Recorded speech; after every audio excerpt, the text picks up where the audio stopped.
She said her daddy. I remember somebody came out and said that. So how about she done interviewed the girl talking about she coming to get her, they gonna kill her. I said, you know wait, what? First of all, she got out of jail? Oh, yes, she got out of jail. She was in a mental health facility for a while. And she needs to be. Ryan, we're live. All right. Hello, everybody. Hello. Yeah. But wait, somebody did say that they were Rihanna's. I forgot who, Jay-Z and Beyonce. Child. They claim to be the child of either Jay-Z and Beyonce or somebody. So the lady when they interviewed her, talking about, you want me to come get you? I'm coming to get you because they're going to come to kill you. They out to get you. I said, now, you know what? I'm mad at myself for watching this foolishness. That's what I get. That's what I get for being nosy. Foolishness. Look, child, it ain't even worth repeating. Did we go live yet? Let me see. Live. It says in broadcast, so we got to have it on. Oh, because I don't see it on my page. Hi, everybody. Come on in. Now I see it. Woo, I can sing. Shonda, you know I've been taking singing lessons, right? You know that, right? Wait, she not listening to me? Shonda, are you frozen? Fake frozen or she? I hear you. I'm just ignoring you.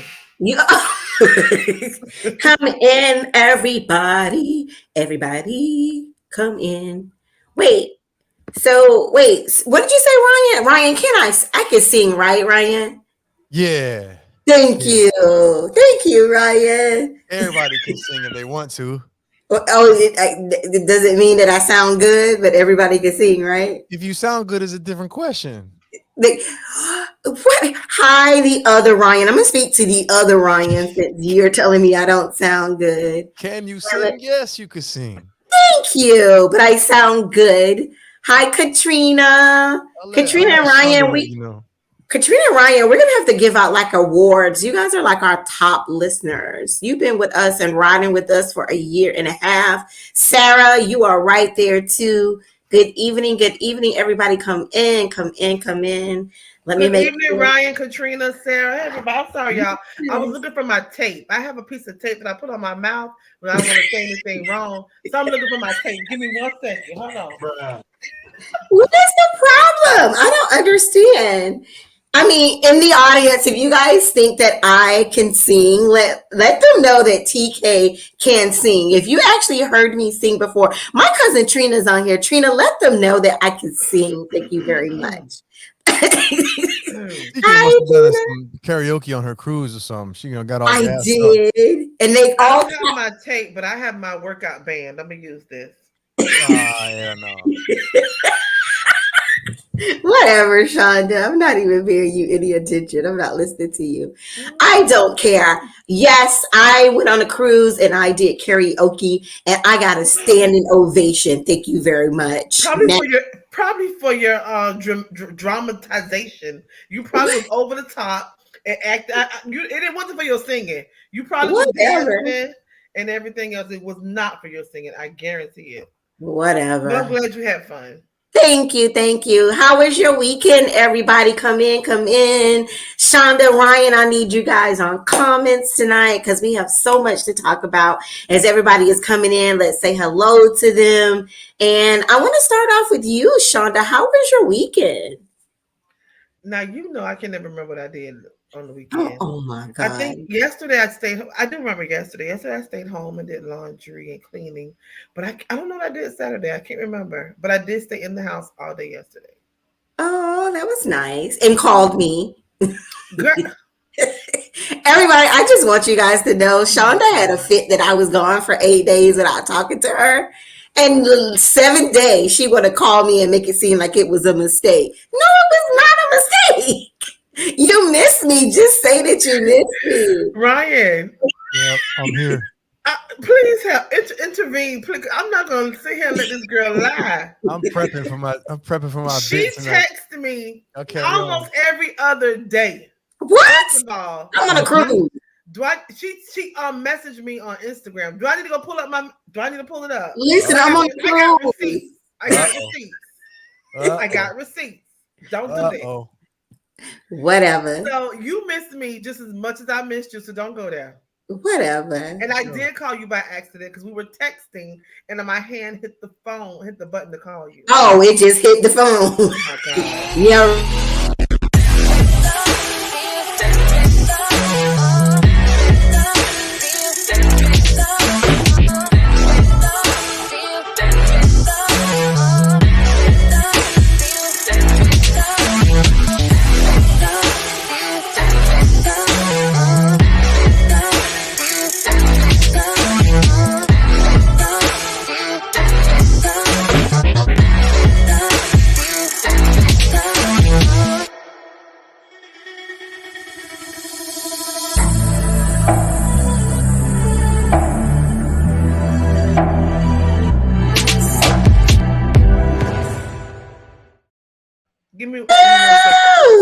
Welcome. We are back, everybody. Welcome to another episode of Talk Miami. I am your girl, TK Owens.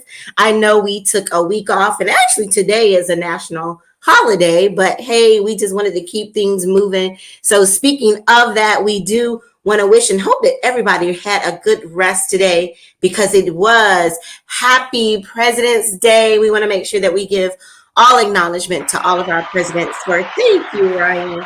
And hope that everyone did observe this day and had some rest or whatever time that you spent with your family. It was truly a rest day for me. So I just want to say welcome back. We are back. And so, Ryan, I don't think I ever got a chance to have you to introduce yourself and tell me what did you do this weekend? The Ryan David back at it with y'all. Personal leadership coach, holistic lifestyle coach, psychology professor. Let's see this weekend. Today's Monday, right? I was talking to my boys in the group chat. I told them, hey, man, it's Sunday, you know? He said, it's Monday, Ryan. I said, oh, man, it's Sunday for me because I go back to work tomorrow. What we do? We did what we do this weekend. This weekend, couple of things. So, all right, so I'll try to go in chronological order. Caught a new little brunch spot called the Bistro downtown. There was way too many things on the menu. Shit was crazy. I didn't know what to get. It was way too many items. Pretty good food though. We had brunch there. Headed over to the Van Gogh Institute, the Van Gogh, not Resort Institute, the Van Gogh exhibit. So I don't know if you're interested in art or you know anything about Vincent Van Gogh, but it's an immersive experience. So there's a Vincent Van Gogh exhibit downtown. Actually been once before, went there again. Learned a lot about the artist, and they also have like an immersion virtual reality. I've never done VR before. Yeah. So I put the VR goggles on, and then you walk through his paintings. Essentially, basically, it's wild. That was dope. Shonda would have probably got seasick. Yeah, I did virtual before. I didn't really like it. It was wild. Yeah, I mean, I'm not about the games and all that, but it was really, really dope. The technology. After that, went over to get some pizza at Mr. Owens Pizza. Oh yeah. Best pizza in Miami, evidently. I don't know. It was good. It was good quality pizza. They got a lot of pizzas to do. We got two, whatever. And right next to that was the Paradox Museum or the Paradox something Paradox spot or whatever. It's like I'm gonna check that out. I'll get back to you on that one. We didn't did all this in one day. I'm gonna go to that one. It's like look, I'm tired. It's a walkthrough exhibit, but I didn't do that one. I'm gonna. Just listen, man. I did that. That was what? That was. I think that was Friday. That was your Friday. I don't know if that was Friday or Saturday, but just been working around the house, man. I was in the garage all day today, so everything's good, man. Took advantage of the days off. Got a lot going on. Midterm exams coming up this weekend, next week. I got a vacation scheduled in about a week and a half. I'm so geeked about that. Look at you. A lot going on, man. It's a lot going on. Where are you gonna take it? Where are you going on your vacation? So I'm going to Colorado, but I can't tell y'all anything else because the rest of it is a surprise. Oh, excuse me. Yeah. All right, skiing. It's still snow there. All right. Looking light skin, trying to be spontaneous. Yes. Oh, yes. Listeners, when you come back, we will then know after Ryan's vacation where he went. Who's hosting next Monday, TK? It's Cindy. Cindy will finally be back. Lord, she's finally coming back. She took some time off with Butterfly Black touring and everything, but she will be back next week. Super excited about that. If you are listening and if you're watching us live on YouTube and Facebook, please share. We're going to jump right into it. Before we went live, I actually was telling Shonda the reason why I chose this topic. And tonight, what we are going to talk about is what are personal boundaries and why are they important? I wanted to talk about this topic because, I want to see a show of hands. Everybody in the chat, please let us know. Did anyone know? I knew what the term boundary, like what boundary means, but I never used it in the sense of like for life skills, pertaining it to my own personal boundaries. And so usually when I learn a new term, I do my research, I read up on it, and I really did find a lot of things about how we can set our own boundaries for our own life to protect ourselves. And we're going to get deeper into that in a minute. But I want to know, am I alone? Did you guys, that's my first question to you before we get into the terminology and what it means. Like, Shonda, when did you first learn about setting boundaries for yourself? Or did you know as an individual you could set your own boundaries? So, yes and no. When I first was aware that I was like actively setting boundaries, maybe a couple of years ago, honestly. Now, I did that in my life, my younger years, but never stuck to them and didn't know that's what I was doing. You know what I mean? Okay. Because I have to sometimes differentiate cutting you out my life and having a boundary because I have the gift of goodbye. It is bad. Like when I'm done, I'm done. Mm. Sometimes, and I had sometimes putting up a boundary does not mean I'm done with you.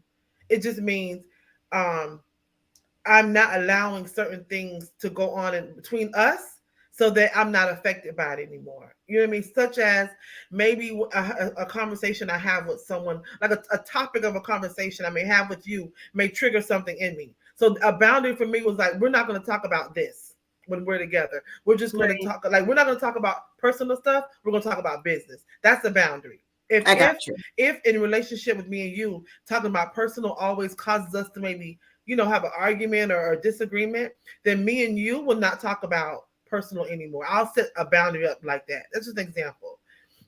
So yeah, so now fast forward to maybe a couple of years ago, I set boundaries up and then I have been sticking to my boundaries. I And want to hear people about won't those. like it. Yeah, and I want to hear about this. And I have so many questions to you. But Ryan, I'm going to turn it over to you. When did you first learn about setting personal boundaries?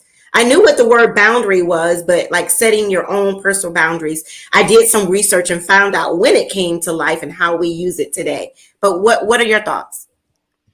So I actually have so much to say about this. This is a great Ooh. topic. It's a phenomenal topic for a lot of people out there. And I know we're just going to breeze through it and touch the surface. But your question particularly is pretty interesting because the backstory on boundaries is, and this is Mm-hmm. from a mental health professional, just as a counselor or a coach, even, psychology professor talking about boundaries real quick. And then I'll answer your question. When we Mm-hmm. talk about boundaries and we think about boundaries, a lot of the time, most of the time, we think about setting boundaries so other people don't take advantage of us as the aggressor. Like, and so I never had a, and a lot of the times that's because we're too agreeable. That's a personality trait, agreeableness. Me. If you're too agreeable, you're a giver and you tend to put other people's needs before your own. And what you really generally have a hard time doing is saying no. And Me. those are oftentimes the people who struggle with boundaries. And that's a big word. We can talk about the different types of boundaries, but your question was, when did I rephrase your question? My question is, when did you find out you could set your own personal boundaries or learn more about Right. the life skill setting of boundaries? So this is good. This is a good segue to talk about it for Mhm. me because for the longest time up into my 40s, I always understood boundaries as what I just told you. Highly agreeable people, difficulty saying no, get taken advantage of because they don't draw boundaries, healthy boundaries in a relationship. I Mhm. always thought that's what it was. Then I got into a situation, a relationship. And in that relationship, I had never, in that relationship, I realized it was actually after the relationship. After that relationship, I realized for the first time in my life that there's another kind of boundary aside from the one I just described. Because what I realized in that relationship was I hadn't drawn a line and I had some issues. I hadn't set boundaries. Now, it wasn't that I didn't set the boundaries in the traditional sense or the one that I just described. It was in a different sense. And I can elaborate more on this in a little bit because I think you have another question. Mhm. But I always helped and coached and talked about and counseled people in setting boundaries for themselves so they wouldn't be taken advantage of because they would be highly agreeable. That's the first type of boundary. But I didn't know Yeah. there was another kind of boundary that you need to set when you're a giver. When you're a giver and you're a caretaker. Well, I So need to hear about that one. there's a difference between being someone who's agreeable and will say yes to people and Mhm. someone who's a giver and a caretaker and will go out of their way to help other people on their own.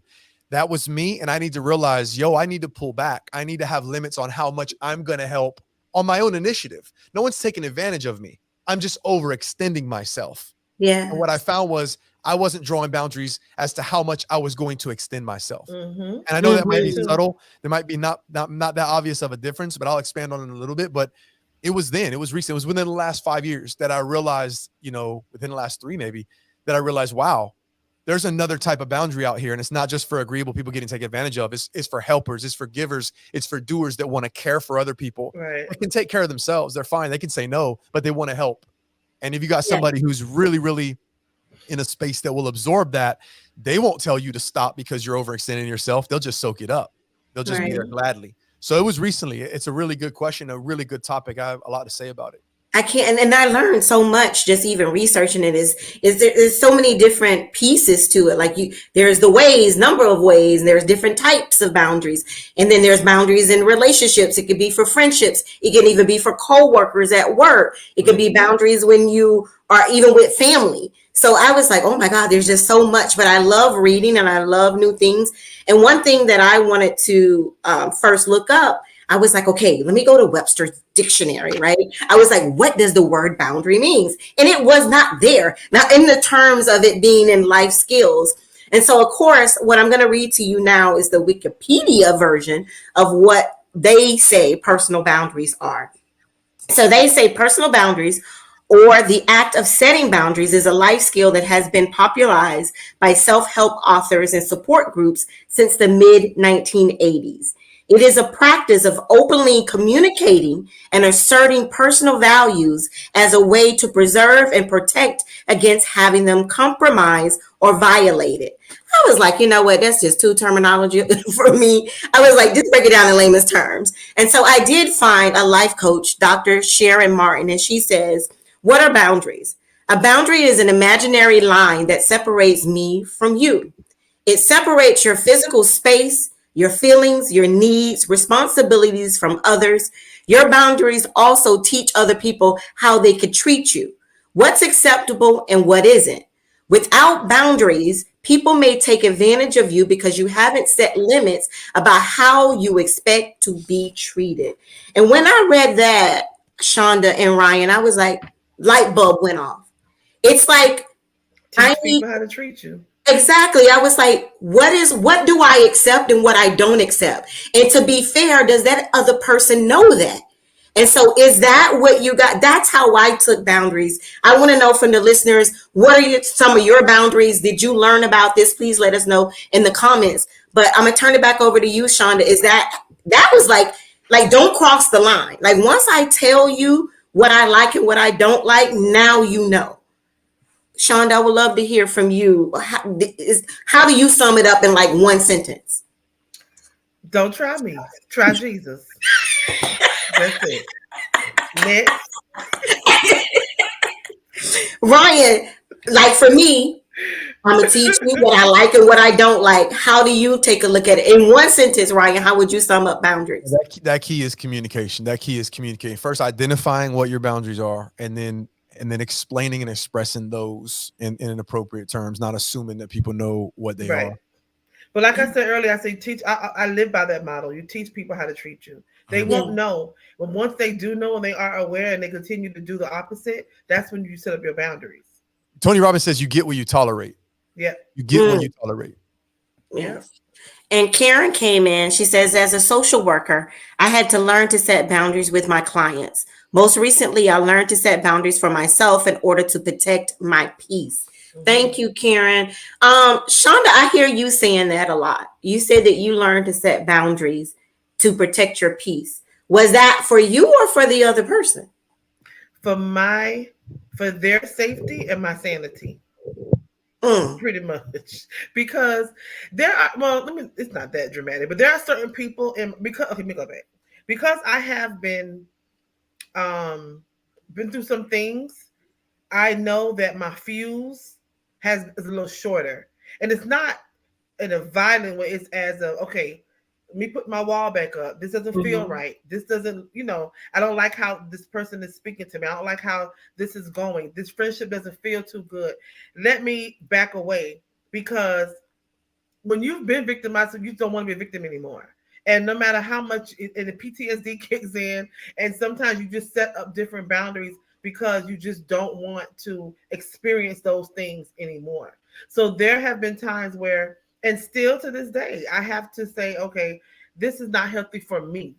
So if it's not healthy, if my peace is disturbed, if my, like, the family member I tell you about all the time, I've expressed to that person what happened to in our younger years that's caused me to feel this way. And I've expressed to that person how even I overlooked that and still trying to have a relationship with them. And they keep doing what it is I asked them not to do. I've set up a boundary. That boundary was so that not no, I take it back. I didn't set up a boundary. I told him what I expected. And when he did not do what I expected and kept on doing the opposite, that's when I set up a boundary. And unfortunately, that boundary was, you're no longer allowed, you no longer have access to my life. You're no longer, you're no longer available. I'm no longer available for your mistreatment. I'm not going to do it. So that was a drastic one I had to set up, but it was one that I needed to set up because it kept putting me in a bad place. It kept on making me angry when I would hear, have conversations with them, or, try to downgrade what happened. Like that boundary was for me, was for my mental health. It was for me. And because I set that boundary, I'm the crazy one. Oh, she's crazy. Oh, she always has a problem. Okay, call it what you want, but this is my boundary. You're no longer allowed to access my life. I'm glad you brought that up, because that was one of my questions that I'm going to ask you guys later. But I'm going to turn this one over to you, Ryan. From a psychological standpoint, why is setting boundaries so important, or is it important? I mean, just put some up for you because I got a little content for you real quick, and you can go ahead and read this for everybody who's watching, and you can read it for everybody who's listening. Check this out. I want to hear it in your voice. Says, if you're a giver, learn your limits, because some takers don't have any. That is so true, TK. I know. I'm gonna go into why I chose this later, because I am struggling with this, Ryan, and maybe you can help me. Yeah, definitely. And so, and I hope, hopefully it helps anybody who's listening out there as well. So we're all givers and we're all helpers. And so we talk about moderation and balance. And so boundaries are just to help us operate in a healthy dynamic. And what I'm talking about are interpersonal boundaries between people. And so they're absolutely necessary, to answer your question. Okay. They're necessary for you to function in a sane way. They're necessary for a relationship to be in balance and function in an optimal way, because other people need to understand where you're comfortable, where you're best working. They need to know how far they can push you, how far you can push them. You need to know what your own boundaries are first, though. I always talk about it the reason why I'm a personal leadership coach is because I coach the individual personally first. You have to understand yourself first. You have to know your boundaries before you get into a relationship. Don't talk me out of a relationship when you ain't got your own stuff figured out. So you need to know what your boundaries are. And a lot of it you can learn on the fly in relationships. So granted, a lot of stuff that we learn about ourselves comes from a relationship, but there's a healthy foundation. So you have to have boundaries. You must have boundaries. You have to, or else you will be violated. You will be taken advantage of. So I hope that answers the question in terms of, are they necessary? No, absolutely. Unless you wanted to go on and have a second question. Yeah, follow up. Go ahead with the second question if you have a follow-up question too, because I can expand on what I said a little earlier on, but I want to answer your questions particularly. No, and I guess my thing is, you talked about why they're so important.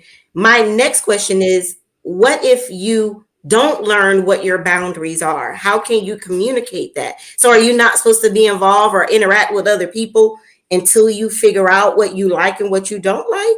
So you'll learn what your boundaries are real quick if you pay attention to when you're uncomfortable. I was just about to say, if it don't feel good, it ain't right. Yeah, see, I ain't got the little proper words Ryan got. I'm letting you know now. If it don't feel good, it ain't right. If you don't feel good, it ain't right. She's absolutely right. You don't even need to be proper. Okay. And I know you, speaking from experience, Shonda, you have a background that's probably even more so from experience than I do in terms of like figuring out, hey, yo, that wasn't cool. I need to set boundaries. I mean, I've worked with a lot of people and their own stuff, but it's a process, first of all, but you need to be paying attention to how you're feeling. And now, once again, also, if it don't feel right, something's wrong. Also, you want to pay attention to maybe when you don't feel right in a situation, it might not be so much a situation that's a problem with them. You might have some unresolved issues that you need to work on. You might have some work you need to do. And that situation is telling you, hey, something was off there. Maybe they're in line. Maybe they didn't do anything wrong, but I'm rubbed the wrong way. I need to find out why, so that when I'm in this situation, which could be healthy, I don't feel like it's, because the world's not supposed to cater to you. You understand what I'm saying? Okay. So you got to figure out what yours are, and then you interact with who you want to interact with. And if you find out why that's your boundary, and then they still doing that and you don't like it, you communicate that, you move on. But it's not a matter of, well, whenever it doesn't feel right, that means something's wrong with them. Whenever it doesn't feel right, that's a boundary issue with me. Let me reevaluate it. So she's right about, if it don't feel right, evaluate it. So you learn as you go along, but TK, you got to pay attention to that and not just dismiss it or be caught up in a relationship where you're so overwhelmed or bombarded, or what's the word? I can't think of the word where someone just kind of like a fire hydrant, like a fire hose, just overwhelms you to the point where you can't even get in tune with yourself because they're so demanding. All those things can happen and you don't even realize till 7 months later, you're out the relationship, you realize, oh my God, that was unhealthy. So you got to pay attention to yourself and what your boundaries are as you go along. Did you have a follow-up to that? No, I'm just listening because I'm just not only listening, I'm learning, because this is one thing that I'm struggling with, and it's not me setting the boundaries. My trouble is communicating the boundaries because there's a fear of messing up the relationship. Mm-hmm. Am I the only one that feels this way? No, and I was going to say sometimes that may happen, but that's just the risk that you take. It's all about your delivery, and they don't have to know your boundary.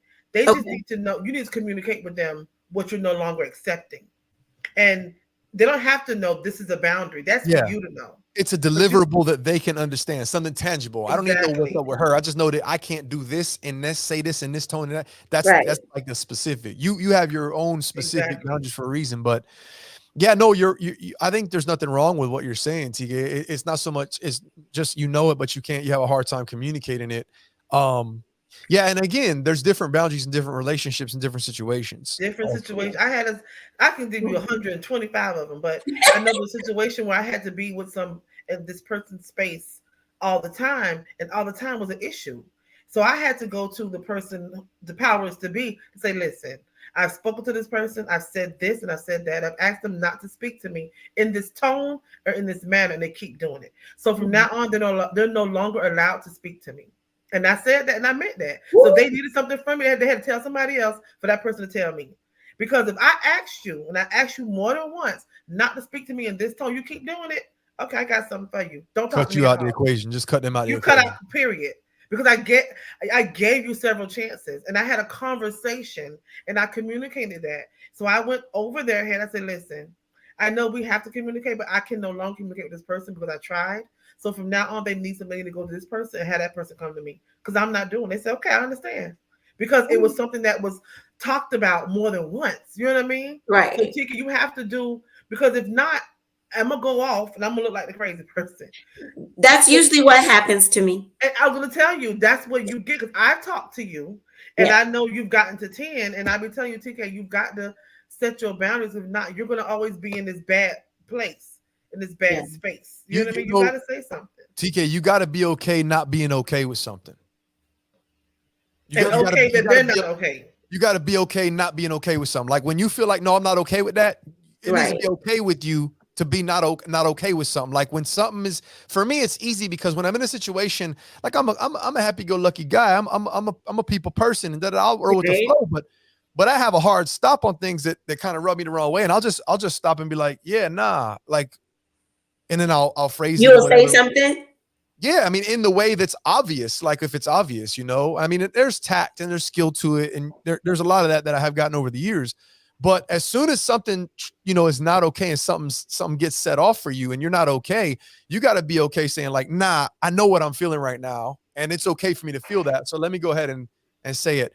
I always say start small. You know what I mean? Before you pop off, you can say it subtly and just let someone know, hey, look, I'm gonna sit this one out, man. I don't really want to mess with that, or I'm not really going to be involved in that, or I don't really want to do that, or whatever the case is. And then they start pressing the issue and you say, look, let me talk to you one-on-one for a second. This is the deal.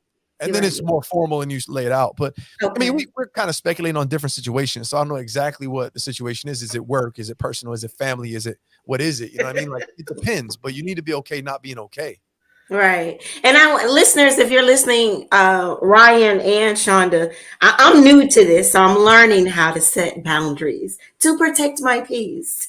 But they have more experience. So if you have like a situation that you want to tell them about, or a different scenario, or just even want to ask them some questions about setting boundaries, please put it in the chat. And we'll make sure that we read your comments and have Ryan and Shonda to chime in on it. Shonda, I have a specific question for you because you've told me 2 different situations that you were like, okay, I set up a boundary. That means I cut them off. In so many words. I mean, I know there was more into it.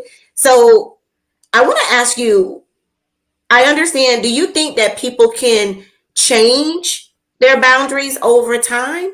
So, for example, you feel this way now, and you are stuck to what you believe in. But we all evolve, we all grow, and we all mature. Do you think that it's a sellout if you change your boundary, or is it okay that you change your boundary later on? I'm not. I wouldn't say it's not possible to. I mean, it's not possible to not change your boundary. Yes, it is possible to change your boundary. I, on the other hand, ain't changing it. Only because that's why I want to ask her about specific boundaries. You're talking about specific boundaries. Right. I was gonna say only because I was just about to say those 2, I know for sure I won't change. Now, I've had several other, not several, I had a few of the boundaries that have been in my life before and I've set up because I've had this, and it sounds so bad, but this savior complex. People, just want to help, help, advocate for this, advocate for that, advocate for this. And I've had to set boundaries for myself when it came to that because I was getting burnt out. That's what I was talking about earlier, Shonda. I'm going to expand on that in a minute. Right, for the givers and the takers thing. And I did get taken advantage of. And they weren't doing it intentionally. They just expected me to be there all the time because I was always there. And I lost a friend, a longtime friend because of that. Because everything she had, needed, wanted, I was there. But the moment I got into the hospital for 20-something days, she couldn't even walk in there. And I didn't like how that felt. You know what I mean? And I was like, but even then, I was still her friend. I was still at every event her kids had, everything she needed. No matter what time of the night or morning she called me, I was there. And it wasn't until a few years ago I said, this is not how it should be. You know what I mean? So yeah, I did set up a boundary to stop being there, but I would talk to her. I would call her. So my boundary is not as strict with her as it is with those other 2. So I'm not going to jump up for her when she calls me. I'm just not going to do that. But like, let's say she really, really needed something. I'm sure I'll be there. That's just my heart. That's who I am. But I'm not going to be on every beck and call like I used to be. So that's my boundary when it comes to her. I'm going to take the relationship for what it is. I'm not going to break my neck. And you know what I mean? I'm doing that. Right.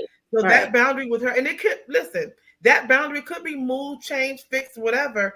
If me and her had a conversation, I could ever tell her exactly how I felt. Maybe she didn't realize she doing it. I don't think she meant to. I don't think she set in her mind, said, well, I'm not going this to her. I'm not, you know what I mean? I don't feel that. Right. So maybe if a conversation were to be had, then maybe so. But I'm not the one going to initiate the conversation either. I'm not even to that point in my life anymore. My point in my life is making sure I'm good mentally, emotionally, and physically. I'm not trying to appease anybody anymore. Unless you might sexual chocolate, then you know.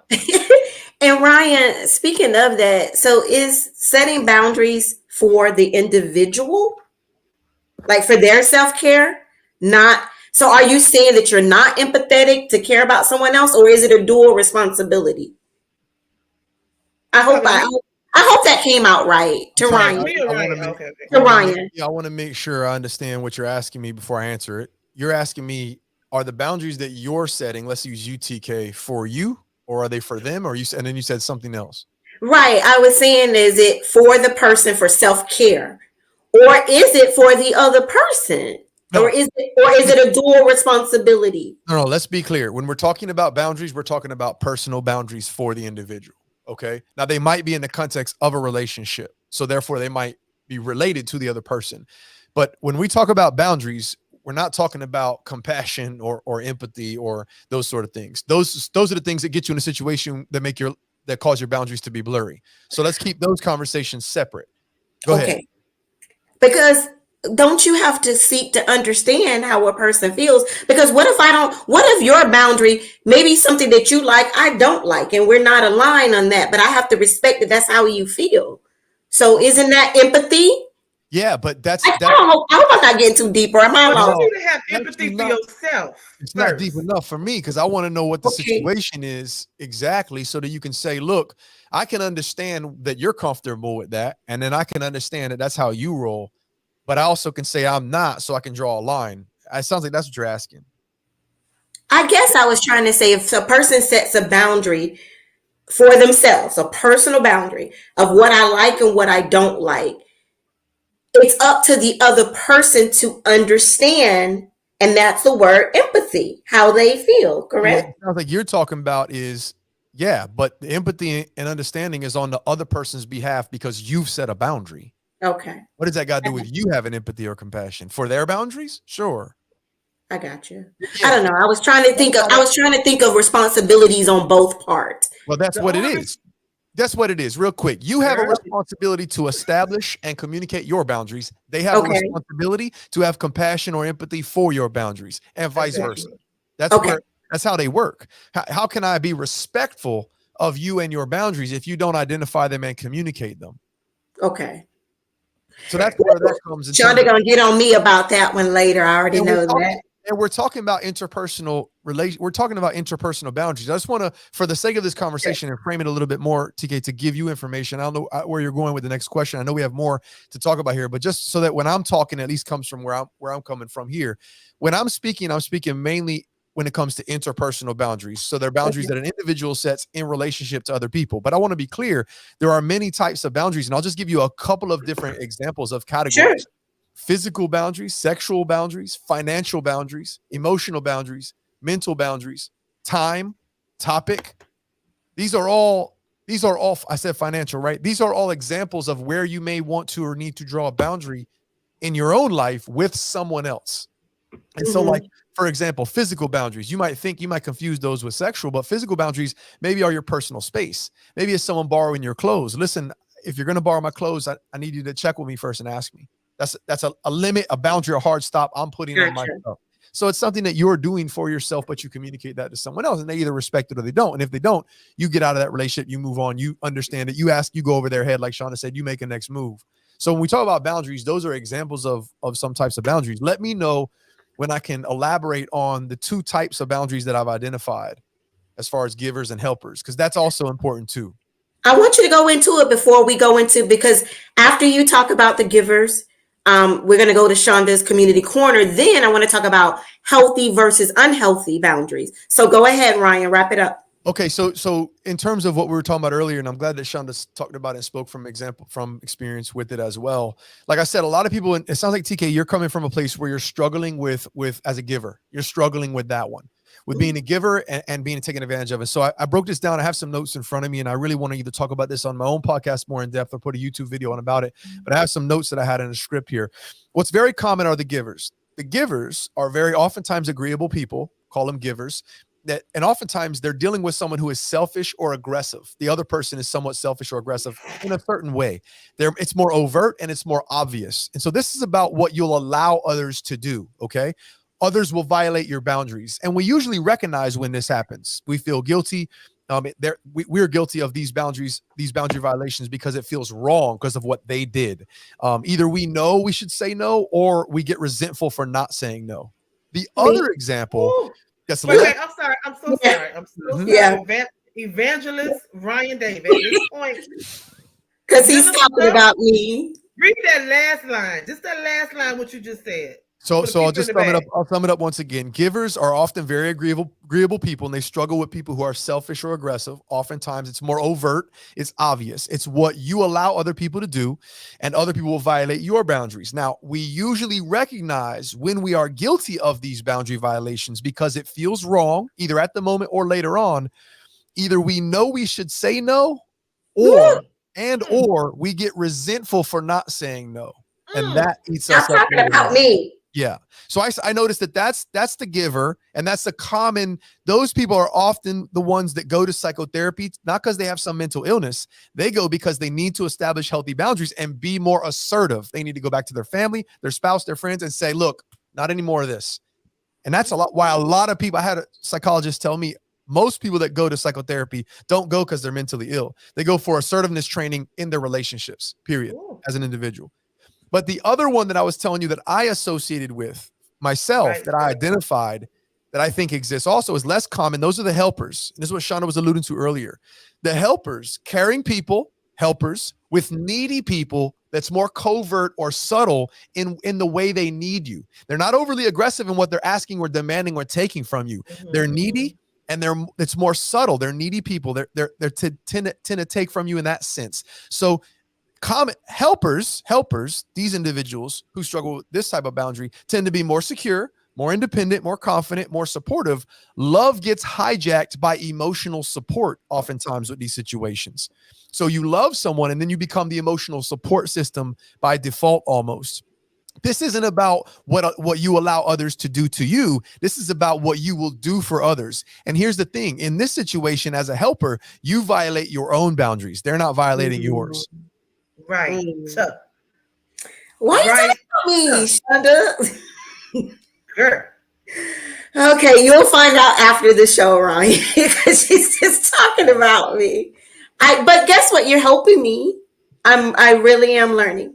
Yeah, I hope so, because I've been talking to her about this for about 6 months. So I hope she's getting it today. Well, she's got to want to address it. And if she's talking about it here, she's got a desire to want to do it. But you also have to be comfortable. Does. You know why? Taking that step. It's a big step. You know why? Because she's here with it. That's why. Yeah. She's at her wits end with it. And I'm going to talk about that in topic 2, because I do want to ask a question.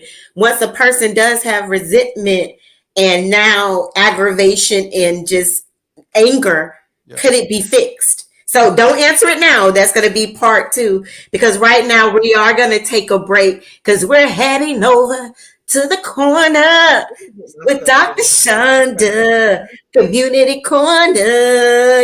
Yeah. Y'all know what? I forgot my flyer. Oh, you know what? You weren't even ready. You know what? I miss.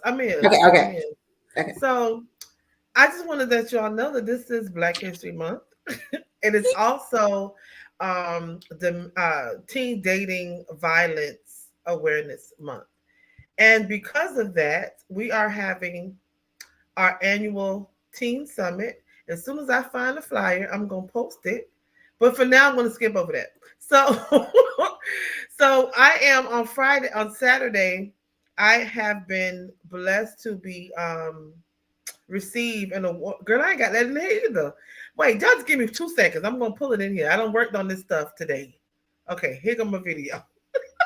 So I have been blessed to be getting an award on Saturday at a Black History event, and I believe it's for teens. I don't know. And Nikki, I know you're on here, and I know you're part of the committee. So if you can, if I say something wrong, just correct me. But I'm going to post this videos real quick. It's Black Future Month, Black Future Month. It is for teenagers. And Mr. Farrell Owens, which is TK's husband, he's also getting a Lifetime Achievement Award. There are some performers that are going to be there, some dancers that are going to be there. It's at St. Peter's Missionary Baptist Church, 17901 Southwest 107th Avenue or 9th. Honey, I don't know. I think it says 7. I got my glasses on, but I can't see. 17901 Southwest 107th Avenue. I'll put the correct address in the comments if it's wrong. But come out. It's a free event. They're going to be giving some awards to some community leaders such as myself and other people that are doing awesome work in our community, and some kids and teenagers that are going to be dancing. I believe you just show up, Kimberly. I don't see on here where it says RSVP, but I will make sure I type everything in the comments just to confirm, just to make sure if I'm wrong. But make sure you all come out and support this event. I know it's free. I have never been, but I've heard about it. It's a great event for our community. Also, our Teen Summit is this weekend, and I'm sorry, it's Saturday. It's absolutely free. It's at Goulds Park, and we would love everyone to come out. Bring your teenagers, bring your 13 to 18. We're going to have entertainment. We're going to have free food and giveaways. Registration is at 8, even though the flyer says 9. Come out at 8 if you haven't registered. 8:30. So come on and get registered, get your and get your seat, and be ready to have some great conversations, but also some great entertainment. Now we're going to talk about suicide, bullying, teen dating violence, self-esteem, financial literacy, and entrepreneurship. suicide depression, I believe I said. We also have some vendors that are coming out, which is CHI. CHI will be there with some resources so that they can offer to the families just in case they need to get further assistance besides what they can receive at the event. It will be hosted by none other than TK Owens. Woo! She will be hosting the event all by herself. She don't know she by herself. I'm not helping her. So she's doing it by herself. And also we have Ryan David, Professor AB. He's going to be there talking to our teens about teen dating violence.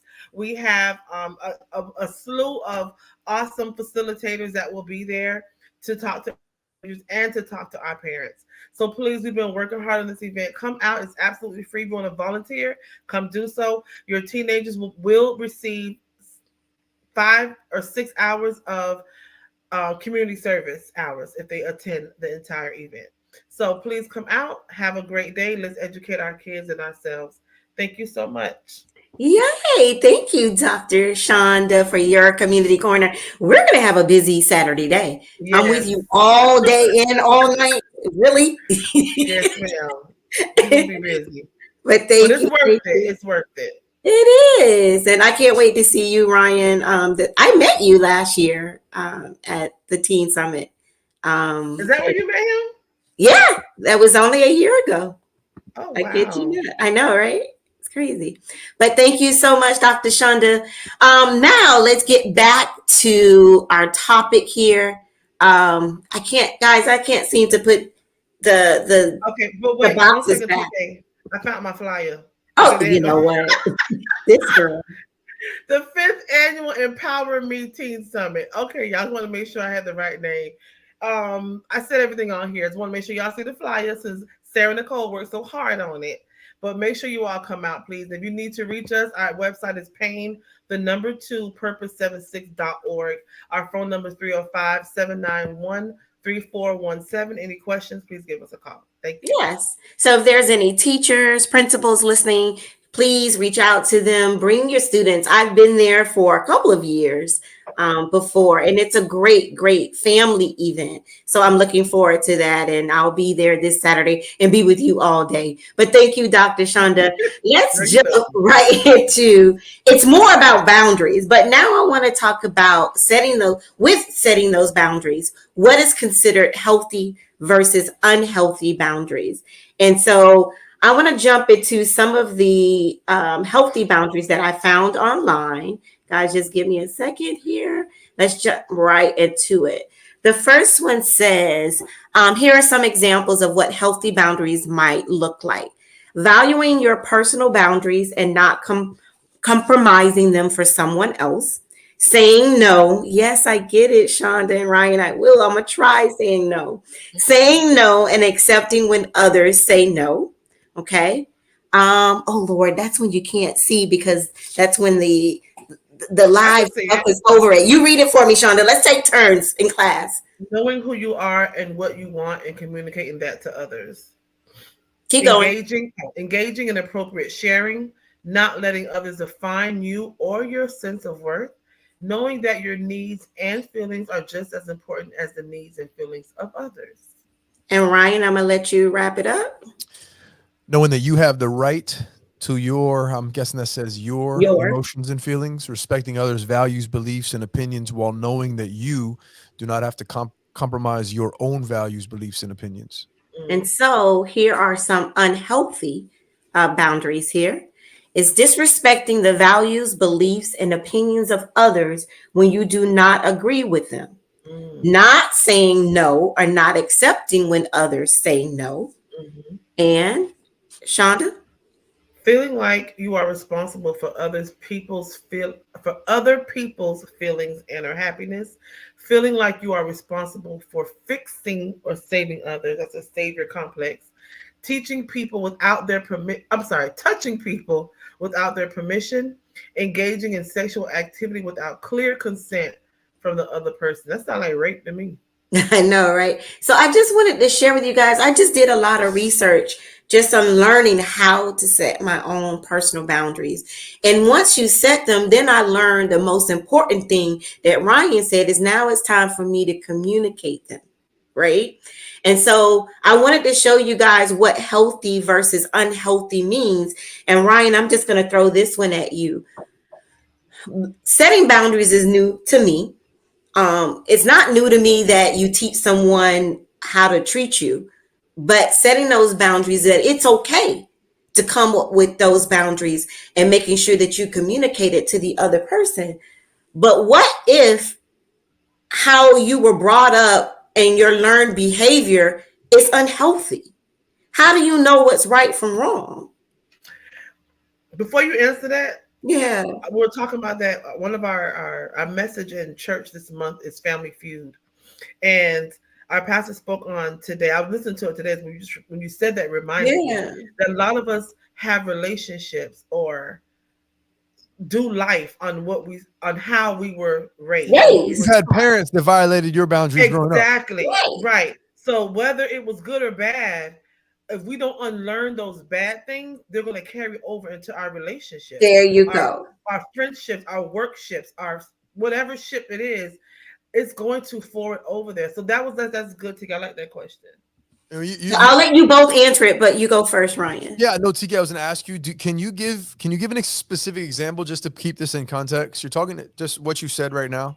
Sure. I'm just gonna. I'm not. This didn't happen to me, but just off the whim that you're asking me this. What if I was raised to be like I fuss at my children, I yell at my children, and so I'm thinking it's okay. It's a learned behavior. That's how my mom taught me. That's how I do with my children. But to someone else, that could be an unhealthy boundary. Like if I tell them something in a very aggressive way, what they better do.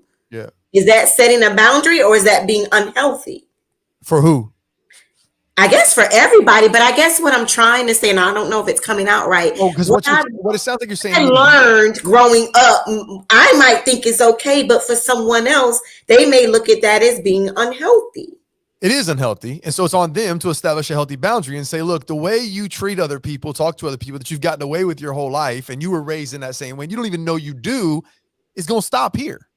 In so many words, like it's up to them to say, listen, I know I can be understanding in the sense that that's the environment you grew up with. I can be understanding in the sense that you've practiced this for years with your family, your children. But in terms of our relationship, no more. This is how we're going to do things. And I'll work with you, but you need to own the fact that the way you're speaking to me is disrespectful to my boundaries. And if you don't want to own that, that's fine, but I'm gone. Because I have standards and boundaries of my own. I'm not here to change you. I'm here to tell you what is acceptable for me and see if you want to change yourself. Ooh, I am really learning tonight. So look, TK, I want to follow up with that if you have some more, but there's a question in the comments that was from the first question. I'll make sure we touch base on everybody that wants to jump in there. And it says, what if someone says, I don't want you talking to him when he isn't even interested in her? Do they have a right to demand that? Nobody on the face of this earth has a right to tell you who to talk to, who not to talk to, period, point blank. You are an individual who chooses your own behavior. So that's, first of all, that's a problem. So we'll go back to the question. It looks like you're talking to someone, seeing someone, interested in someone who you're not even sure is interested in you. It's not reciprocated. But they're now being controlling in the sense of telling you who to talk to, who not to talk to. You got to identify that first and foremost as unhealthy. Never mind boundaries. Like that's unhealthy. That controlling behavior is unhealthy. You don't even have to worry about boundaries if you don't put yourself in a relationship to have boundaries. Keep that person at a distance, maybe even keep it moving. So if I understand that statement, what if someone says, I don't want you talking to him? Look, I tell people all of the time, even a married couple, it's not about what you can and can't do. Like that ain't what's going on here. You're a grown ass person. Like it's disrespectful to me. My feelings get upset and I kind of really feel insecure when I'm kind of worried about you doing X, Y, and Z. Can you think about this for me? That's different than you can't do that. Like, what are we talking about here? So that's just first and foremost, nobody controlling anybody, and you shouldn't want to be with me. I'm gonna go off on a tangent right now about relationships right now, but that is a red flag if I've ever seen one in terms of controlling and possessive behavior. And secondly, they don't have the right to do that. Third, the third thing is back to the original question is you need to have a boundary, which is I'm not going to get involved with anybody who tells me what I can and can't do. Now, I'll be respectful if they communicate to me that they feel some type of way when I talk to this guy or that guy. Then I can be respectful. Thank you for sharing. But you can't just say you can't. You can say, look, this is why I would like it if you don't. But people are so immature now, they just want to be demanding and then they want to be possessive. And then immature people out there see that as love. And then they get all confused. And so it goes sideways quick. But going back to what you said, TK, does that speak to what you're asking me? Absolutely. Like what you said, someone would think that that's love because that's how they was raised. Right. So I was trying to see what if what I think is healthy is unhealthy. How does two people get on the same page? It takes someone else that you care about that says to you, hey, I care about you, but that's not healthy. So what do you want to do? You want to tweak it so we can work better, or you want to stay the way you are? I got you. You know, because your relationship should serve as a mirror to a certain extent. You know, you should be with someone who's going to reflect back to you what you're giving them and vice versa, so you can continue to grow. But you got to get feedback, and you have to be able to not put someone in their place. You have to be able to put your foot down and put forward information for them to take. You know, that's the thing. That's the reason why you should, when you are in a relationship with someone, you should do everything you can to show them how much you care for them, that you love them, that you support them, because there's going to be times where you're going to need to be hard with them. You're going to need to be straightforward. And they're going to need to accept it. They're going to need to say, look, I need you to be straightforward with me. I need you to tell me when I'm out of line or when, you know, I'm doing this or I'm doing that. Like, I need you to be the one because I trust you more than anyone else in the world because you care about me more than anyone else in the world. So it's a double-edged sword, or I should say it's a double-sided coin. On one hand, I'm going to overwhelm you with my love and I'm going to pour into you and show you you're safe with me and I got your back. But that comes with a responsibility of I'm also going to check you. That's right. Same for me, or else we don't grow. Thank you. Wow. I mean, I'm learning so much. Shonda, you talked about what you guys learned in church. So can you tell me what are your thoughts behind someone thinking that their boundary is healthy when it's not? Or who's the person to tell the other person that it's unhealthy? It depends on how I feel. When I'm dealing with, what they feel is healthy and I feel it's unhealthy, I'm going to tell them how it makes me feel. You know what I mean? So at that point, it's about me and how I feel at that time. Because like you said, they may be doing it all their life. Let's just say someone's used to calling their girlfriend or whatever a bitch. Right. And they think that it's cool to do that or it's normal to do that. And if I say, I don't like how you're speaking to me, and I'm not going to tolerate anymore, and they keep doing it, then that's where your boundaries have to be stricter. Because I'm not going to tolerate you talking to me this way. I'm not going to tolerate you treating me this way. Maybe they do things that are just not good to you. Right. They think it's fine. You still have the responsibility to tell them how that makes you feel. It's in your lap to say, I don't like how this makes me feel. I don't like how you talk to me. I don't like how you treat me. You know, I don't, this is not cool with me. And it's on them to understand what you're saying and care enough about you to make some changes or some adjustments. And then when they don't, then you go further and decide what you want to do about that. Wow. I hope I'm not the only one. Am I the only one out there, the listeners, that you guys are either learning about boundaries or you've learned and have set boundaries in your life? And I hope people are respecting your boundaries. I want to follow up, TK. Sorry, real quick, because I think you're about to wrap things up. We're hitting 9 o'clock. Well, to you, did you want to do your real talk now, or you want to wrap up something first? Let me finish this. Okay. Then we'll close out. But I just want to throw something else out there that's possible for people who are starting to experiment with exploring and setting their own boundaries. You got to be real careful also of a possibility of getting gaslit. Now you hear about gaslighting. There's a lot of different ways gaslighting could come about, but let me give you a specific one when it comes to boundaries.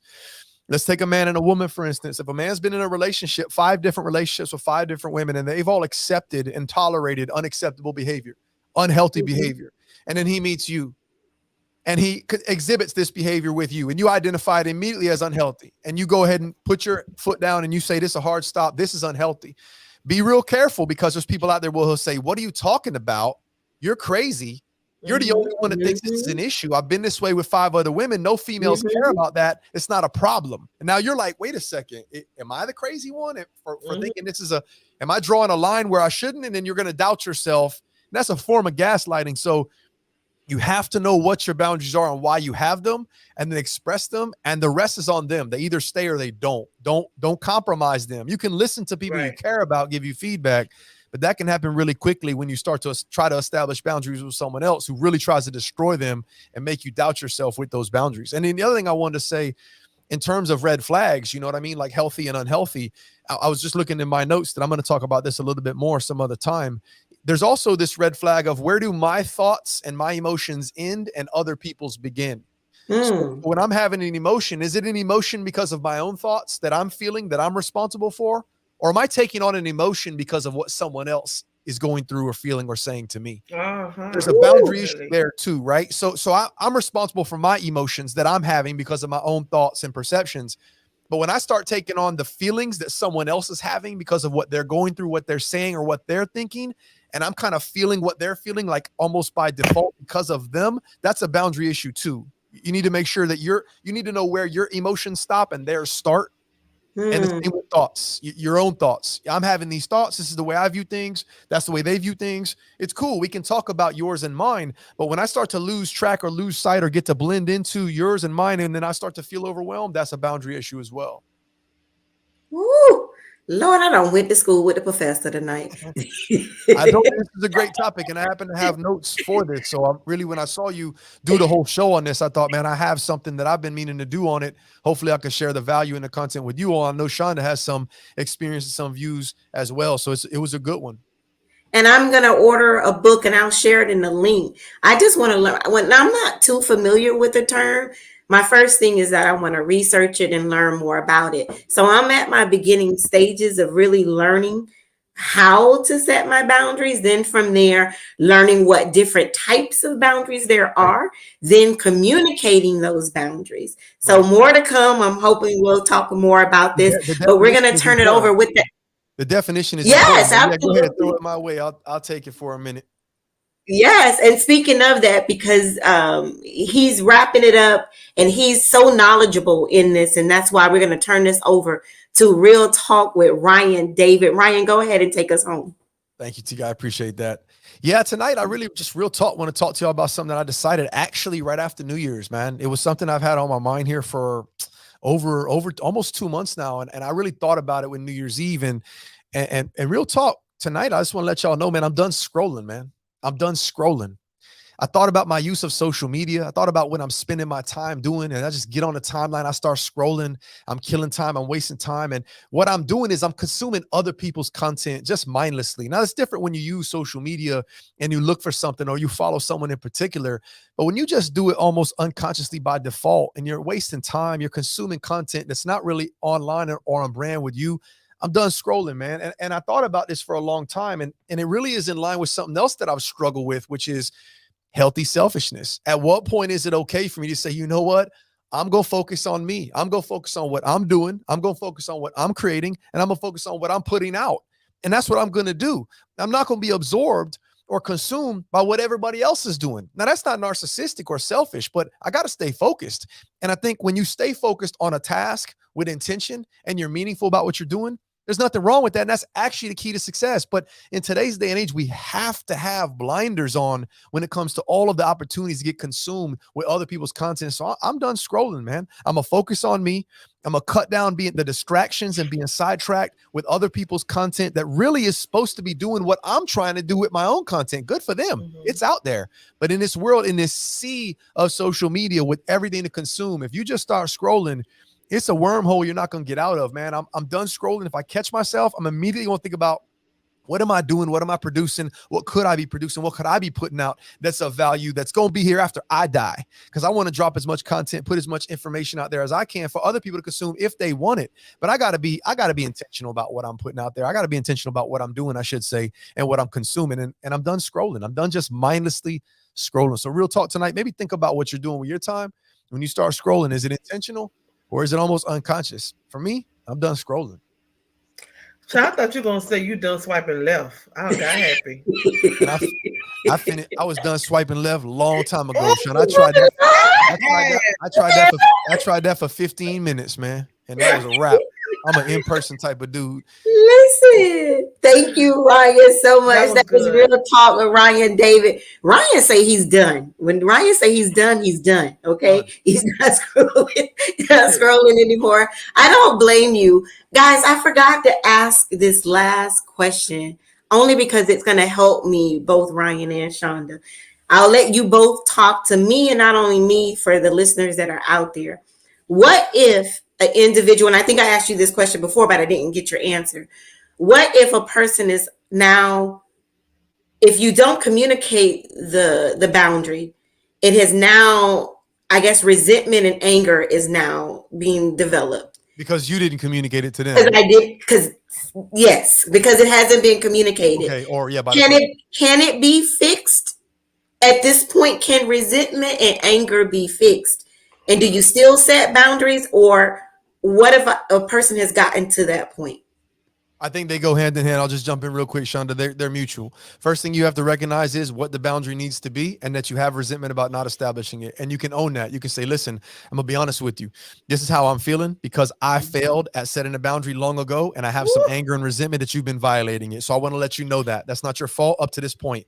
But right now, I'm going to let you know I'm going to deal with the anger and the resentment I have from the past and what's gone up to this point. But going forward, going forward, let's let it be known this is really what I've been upset about.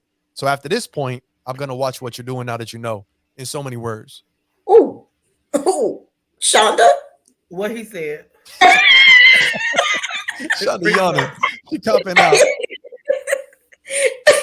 You guys are both, well, everybody, I hope that you guys learned, like I learned, just even this past weekend, and what I wanted to talk about was learning about boundaries. And that's why we use this platform to not only just talk, but to educate and talk about what's happening in our own lives, how we can help you, how you can help us. It all works together. So I really hope that you guys enjoyed the show. Please make sure that if you are watching, that you share, you let everyone else know what's going on. And Dr. Shonda, I'm going to turn it over to you to promote the show. She's shaking her head. Shaking her head. You see it? Talk Miami Talk Show. You can follow us on Facebook, Instagram, and Twitter. Subscribe at YouTube. Lord Jesus. Subscribe to us on YouTube. And you can reach us at any podcast where there are podcasts streaming, Spotify, iHeartRadio. Listen on Apple Podcasts or Google at Talk Miami Talk Show. Thank you so much. Like I said, guys, Cindy will be back next week. She'll be here. She'll be your host next week. And wait, do we have one more week of February?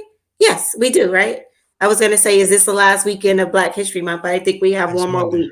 Yeah. So we're good. And wait, is next Monday actually? Monday's the last March? Monday. No, last Monday. Next Monday's the last Monday it's the 27th. Last Monday in the month. Perfect. Yeah. So we do want to make sure that we acknowledge. Hopefully, you guys can come out and join us at the Teen Summit. If you need more information, please reach out to Dr. Shonda. Come and see myself and Ryan. All three of us will be there that day. And then, of course, if you can head over to St. Peter's Missionary Baptist Church, and we can also see Dr. Shonda and my hubby, Farrah Owens, being recognized that night during Black History Month. So until next week, we will see you guys, same channel, same time, and always, it's been a pleasure. Bye, everybody.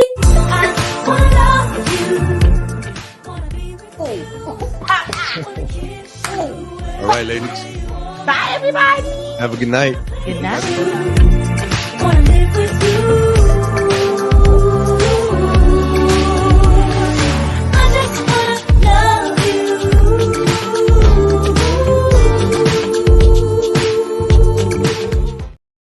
Bye, everybody. Shonda, I heard you laughing. Thank you, Kimberly.